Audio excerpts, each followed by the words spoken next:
warahmatullahi wabarakatuh. Kembali lagi dengan Adi Sudali di sini dengan Ngoko Podcast dengan Pak Bambang, Prof Bambang. Assalamualaikum Makasih, Waalaikumsalam Pak Adi. warahmatullahi wabarakatuh. Makasih ya Pak sudah meluangkan waktu kita diskusi nih Pak. Soalnya kemarin banyak pertanyaan-pertanyaan maupun di TikTok maupun di YouTube itu ada beberapa komen tentang soal diabetes, kaitannya diabetes dengan sagu dan soal di sini terus buku Bapak nih juga ada nih sagu pangan untuk kesehatan Indonesia. Nah, mungkin Bapak bisa menjelaskan pemaparan ini apa maksudnya? Kok ada kita juga menjelang ketahanan pangan nih Pak. Kaitannya ketahanan pangan dengan sagu nih Pak. Nah, kan itu berkaitan sama diabetes juga. Itu gimana tuh Pak? Silakan Pak. Baik, terima kasih Pak Adi. Iya. Kita jumpa lagi di acara ini. Jadi memang eh, kita ini sekarang kan hampir seluruh masyarakat Indonesia itu makannya kan nasi ya. Padahal kan tidak semua pulau yang ada di NKRI ini cocok untuk nasi. Misalnya nih, bahwa Papua, kemudian daerah Rio, itu kan memang daerah gambut. Jadi tanaman padi tidak akan tumbuh. Sehingga secara kearifan lokal sagu tumbuh di situ. Nah, akibatnya kalau ditanam padi juga tidak maksimal hasilnya. Sehingga kita bisa mengenalkan sagu ini sebagai tanaman yang tumbuh di pulau tadi. Memang secara agroklimatnya memandai. Ya. Jadi Tuhan Allah Subhanahu Wa Taala itu memang sudah membentuk sedemikian rupa. Jadi masing-masing pulau yang ada di Indonesia ini memiliki karakter yang beda-beda dan tidak semua cocok ditanami padi sebagai makanan pokok kita ya.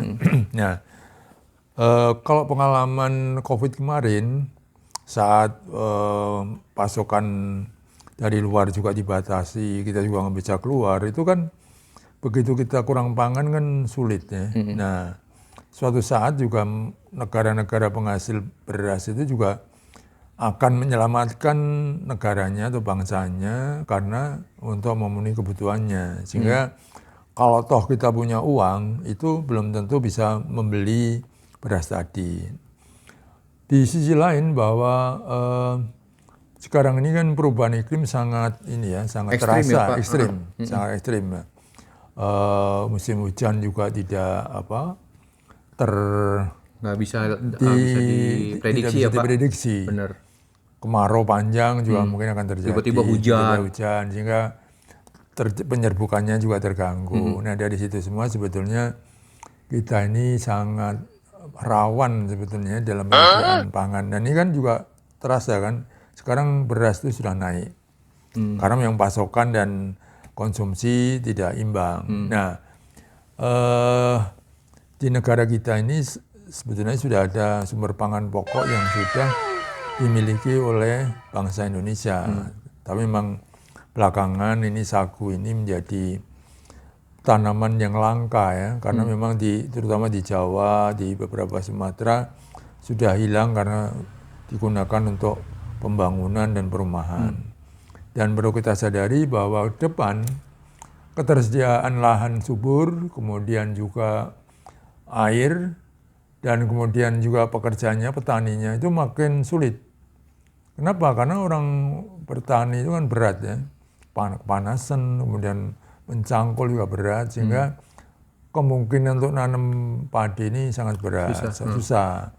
Lahannya subur sudah beralih menjadi perumahan atau properti, industri. Sehingga kita perlu menyiapkan pangan atau yang sudah terbiasa dimiliki oleh kita. Salah satunya sagu ya. Jadi padi kalau kita tiap hari makan nasi itu dalam bahasa Jawanya kan sego. Dalam bahasa Sundanya sangu. Itu sebenarnya dari kata sagu, Pak. Oh, literaturnya seperti itu bahasanya Betul, Pak ya. Pak. Jadi literatur mengatakan bahwa sagu itu hadir lebih dulu dibanding tanaman padi sebagai dewi istri yang menjadi pangan pokok bangsa Indonesia. Nah, Saat ini memang kebutuhan beras kita terus meningkat karena memang hampir semua penduduk Indonesia mengonsumsi nasi. Padahal untuk menyediakan nasi ini makan berat, ya.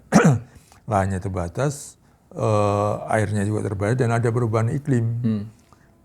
Sehingga kita harus mewaspadai pangan pokok yang sudah ada dulu, salah satunya sagu ini perlu dibangkitkan. Itu dari sisi penyediaan, ya. Jadi kalau misalnya Papua, memang cocoknya sagu, ya udah itu makannya sagu. Nah, perkara nanti diolah menjadi papeda atau pati atau beras sagu lain itu lebih lanjut lah, ya. Tapi paling tidak pangannya sagu. Sulawesi Tenggara banyak sagu, kasih sagu. Nah, ingat Pak Adi bahwa dari sagu ini sebenarnya banyak sekali manfaat yang kita miliki. Satu, dari sisi ketahanan pangan, kita akan lebih secure, lebih tahan begitu, ya. Karena dia sangat tahan terhadap perubahan iklim. Oh gitu ya Pak, kalau sagu itu ya? Ya, dia tidak akan terganggu oleh kekeringan, tidak akan terganggu oleh banjir. Kalau padi kan? Begitu padi, begitu banjir itu kan habis. Tidak bisa panen. Bener. Nah, kita kan bisa panen terus-menerus dan sudah tersedia. Nah, ini memang kelebihan-kelebihan tanaman sagu yang dimiliki yang selama ini belum banyak orang paham.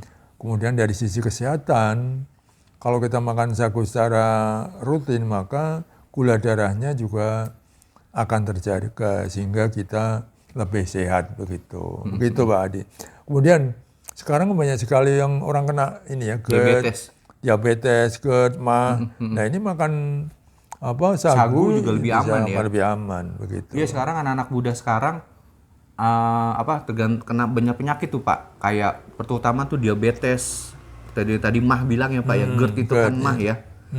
Tahu satu lagi ya komplikasinya yang ke lain itu ya. Betul. Nah, itu gimana nih Pak? Benar nggak sagu itu lebih baik daripada nasi gitu loh Pak? Iya, kalau dari sisi manfaat mungkin lebih baik. Tinjauannya seperti apa? Jadi kalau nasi itu kan berasal dari beras, dia memiliki indeks glikemik. Glikemiknya itu ya? Nah, indeks glikemik itu apa? Indeks glikemik itu angka yang menunjukkan seberapa cepat karbohidrat dirubah menjadi gula. Kita ini kan setiap hari menghasilkan gula Pak, ya. Di mana gula tadi digunakan untuk aktivitas kita sebagai sumber energi. Nah, dari sagu tadi memang memiliki namanya pati tahan cerna. Pati tahan cerna itu ada pati yang begitu kita makan itu tidak langsung dirubah menjadi gula, tapi dilepas pelan-pelan. Sehingga ini cocok bagi mereka yang terkena diabetes, yang dalam hal ini kan pasti terganggu pankreasnya, ya. Jadi ini sangat membantu sebetulnya. Jadi kalau kita mau terhindar diabetes, maka sering makan sagu Pak. Cuman mungkin belum terbiasa sebetulnya Pak, ya, gitu kan. Dan mungkin nanti kan Bapak nanya, Pak makan papeda kan kayak makan lem gitu kan. Nah, itu memang itu perlu ada semacam edukasi, antisipasi bener gitu ya. kan. Adaptasi juga Pak, ya. Sehingga mungkin dari sagu sekarang kan bisa dibentuk bulir-bulir kayak beras begitu kan. Meskipun rasanya tidak sama persis dengan nasi, tapi bentuknya udah sama. Begitu Pak Adi. Ya tapi kan kalau papeda aja atau sagu aja juga nggak enak Pak sama kayak nasi. Harus kan ada lauhnya juga Pak. Memang yang enak itu lauhnya. Dikombinasiin kan di lauhnya gitu ya. Ya paling hindarinya kayak tepung-tepungan gitu ya Pak. Betul, itu perlu dihindari juga, banyak tepung, banyak minum manis, minuman-minuman kemasan itu perlu diperhatikan lah, karena itu banyak sekali bahan pengawet. Ya selain itu kan juga nih Pak, beda apa sih Pak tepung tapioka dengan tepung sagu? Nah, sagu kan hampir orang rata-rata hampir sama kayak gitu tuh Pak. Betul Pak Adi. Jadi susah ngebedain nih. Udah sama aja tepung tapioka, tapi padahal kan kadar gizinya pun atau tepungnya kan beda gitu loh Pak. Iya betul. Jadi sebetulnya masyarakat awam atau masyarakat umum menyamakan ya, namanya sagu aja ada bubuk putih. Bener. Tapioka kan putih juga, pati sagu juga putih. Terigu juga putih. Jadi kalau sagu biasanya konotasinya ada tapioka dan pati sagu, ya. terutama di Jabodetabek ini yang disebut sagu ya tapioka. Cuman antara sagu dan tapioka beda, Pak.